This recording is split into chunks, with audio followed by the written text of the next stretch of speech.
Madison Presbyterian Church was founded in 1821, but a group of Presbyterians had been gathering for several years before that.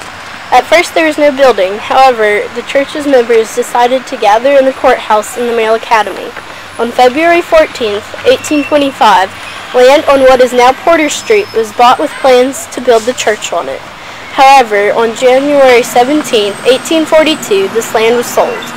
The current land for the church, known as the Wester Tract, was purchased in 1841 by Francis McKinley, John G. Rivers, and John Wingfield for $500.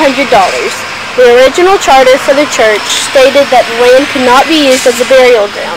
This is why Madison Presbyterian does not have a cemetery like many other churches. The sanctuary was covered in 1842 by Daniel Killen.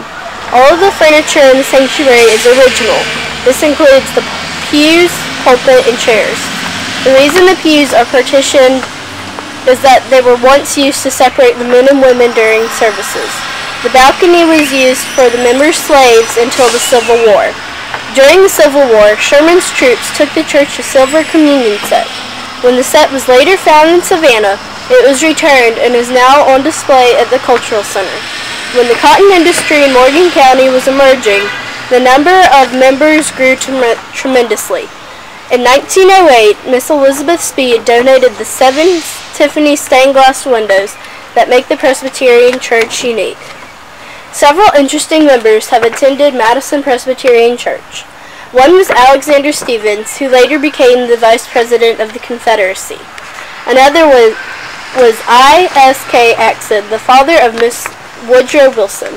Not only did he attend here, but he was the pastor from 1886 to 1887, and he supplied the pulpit.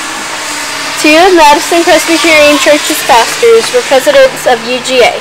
They were Moses Waddell and Alonzo Church. The church closed in 1942 and stayed closed during World War II. After the war was over, the church was almost sold, but instead it was reopened in 1946.